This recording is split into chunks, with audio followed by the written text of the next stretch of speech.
Hoi hoi, this is Michaela from Team Retrogue, where we like retro games and we like the devices that bring them to us. So earlier this week, the channel reached 1,000 subscribers, which I am taking as a major accomplishment and one that I am very appreciative of. So if you are watching this video and you are a subscriber, please know that I am very grateful for your support of this channel. And I feel like we've come a long way since that first video where I put Android on a Nintendo Switch system.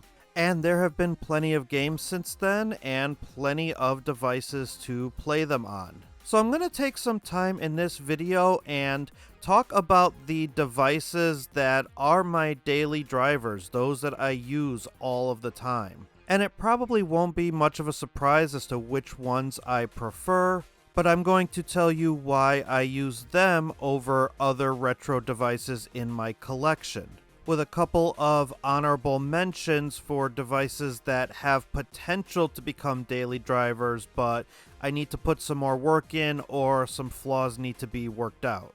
And we'll also talk about what's next for the channel, where I plan to go from here on out as far as devices and content, and I'll give you a short preview on some things that I'm working on for future videos. And stay tuned because I'll also be doing a giveaway at the end of this video. Alright, let's dive in and let's get to work.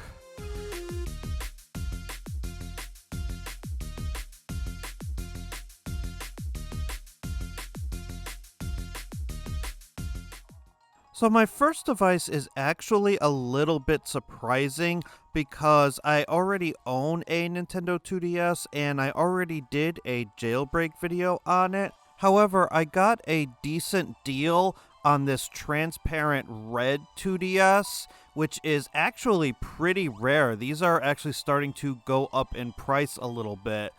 And I bought it because I was going to do an updated jailbreak video for custom firmware for 2022, but when I got the device, I discovered that it already was set up with custom firmware, so I didn't really have to do anything to it. I was able to just pick it up and start using it. So I unfortunately was never able to make that video, but this 2DS has become a daily driver for one specific purpose, and that's to play my official copy of Pokemon Heart Gold. And I know I can emulate this better on something like the Steam Deck or the Odin Pro, and I could up the resolution and it'll look a lot nicer, but there's something to be said about the portability and the form factor of the wedge-shaped 2DS. This device was actually meant for kids, and yet I find it the most comfortable. And even though it's not the most powerful of the DS systems, I actually prefer to use this device when I'm using actual cartridges and not emulation. And I know that this device could play NES and Game Boy games, but I haven't really been using it for that. I've just been using it for DS and 3DS cartridges. And I have a Flygon that's my Ribbon Master currently sitting in Pokemon Platinum, so I need to finish this game so that I can challenge Red and get the ribbon for that, and then I'm going to send him over to Pokemon X and Pokemon Sun to get ribbons in those games. If you're a Pokemon fan, you know ribbon hunting is quite daunting. I've actually been at it on and off for the last year and a half. So my second daily driver is this little thing here, the Miyoo Mini. And for what this is, it is a surprisingly powerful, tiny handheld device. It's not necessarily the most comfortable, but it is definitely the most portable. And with Mini UI, it has been the most pick up and play for me. And this is typically the device I'll use when I need to go to a doctor's appointment and I know I'm going to be sitting in the waiting room for a while, or if I'm going to be somewhere like a party or an event and I need like 5 minutes just to step away, I'll usually just pick up a quick game of Dr. Mario and Super Mario Land.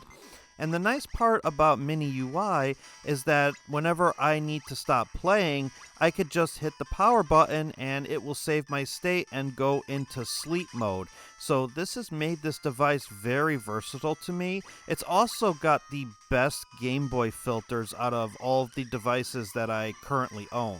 And I didn't really have to do much setup to get to playing. All I had to do was pretty much just install Mini and everything was pretty much good to go from the defaults. So I'm overall pretty happy with this. If I want to just pick up a quick game of Pac-Man, or I want to get into an old RPG, this is the device I'll use because I could take it with me pretty much anywhere, and whenever I have a few minutes, I can just play. And I bought some stickers to customize this device from Sakura Retro Mod. I'll leave a link in the video description to his Etsy page. And when they come in sometime in October, I will do a video on those stickers as well.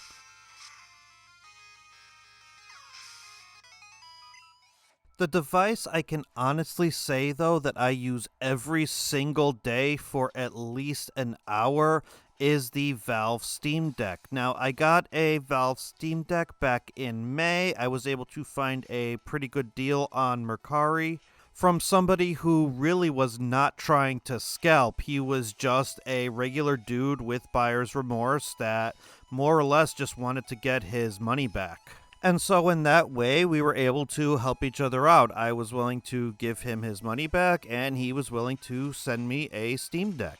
And I didn't know what I was expecting when I got it. I knew I was going to make videos on emulation.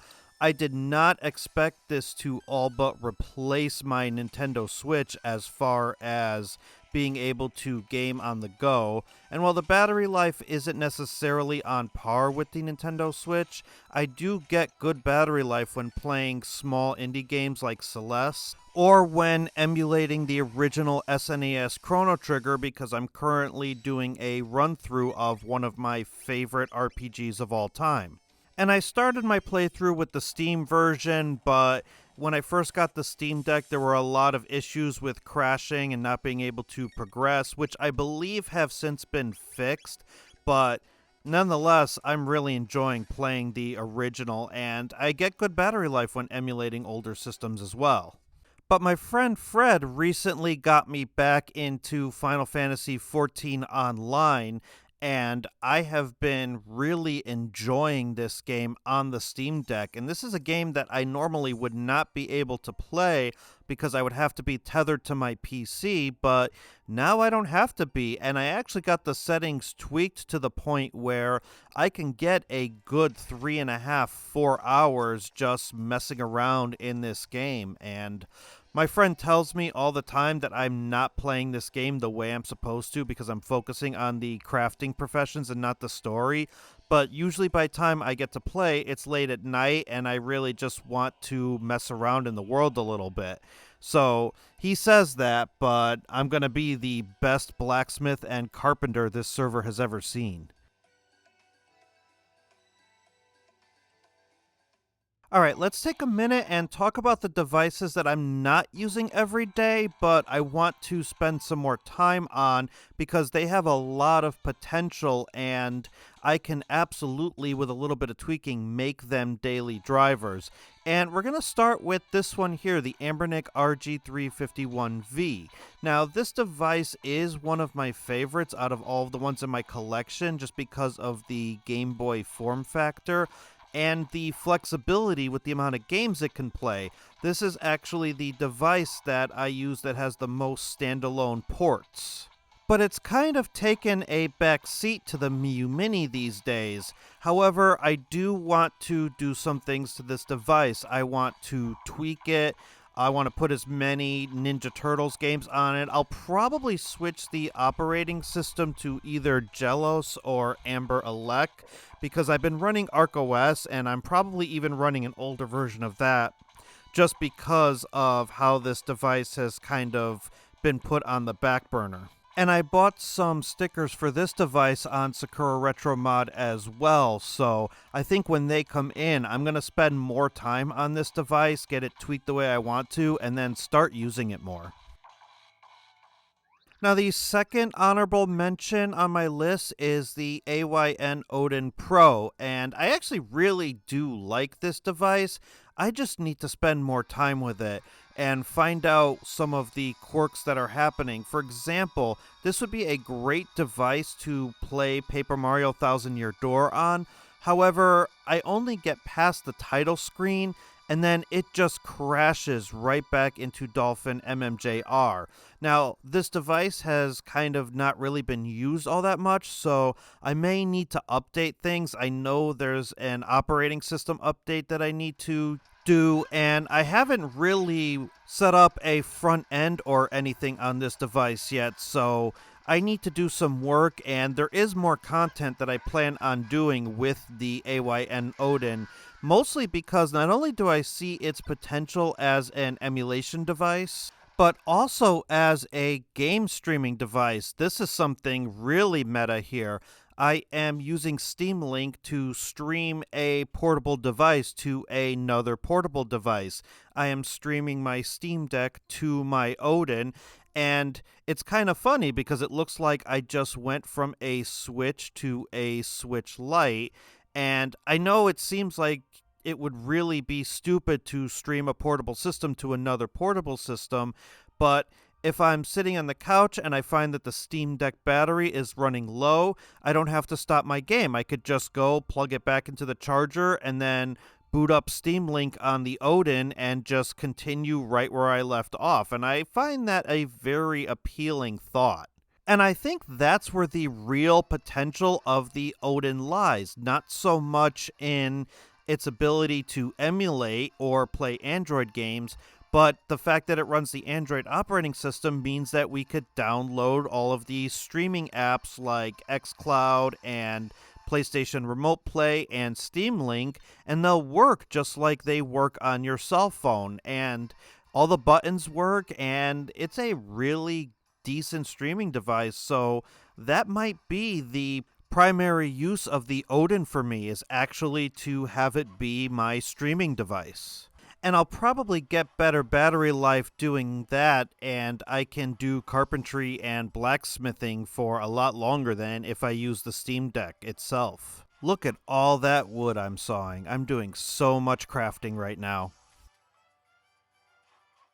So now that we've hit 1,000 subs, what's next? Well, I actually still have a good chunk of devices that I need to review and tweak and do tutorials on. So I've got enough content at the moment to last a good chunk of time. So here's a preview on some of the devices that I was able to find deals on and use my hobby money to pick up. So look forward to content about this stuff in the coming weeks, as well as some more videos on the devices that I've already shown off on this channel, because things are constantly updating and communities are still working on increasing the potential of these devices. And I do want to give a quick shout out to a comment made by the Riftster, who not only gave me the best compliment in the world by telling me that my voice sounded like the voice actor for several characters on The Simpsons, which is one of my favorite cartoons of all time, at least up until season 10. So not only do I appreciate that compliment, and I am taking it as a compliment, but he does make a good point that I only have so much money to spend on devices. So, well, I'm not going to be able to cover as much as some of the bigger channels like Retro Game Core or ETA Prime. I'm actually going to start reaching out and see if there are indeed sponsors that will cover a smaller channel like this one. And I'm toying with the idea of starting up a Patreon as well, in case members of the community also want to support the channel monetarily. Obviously, it's not going to be a requirement. If you just want to sub and that's it, I am perfectly happy with that.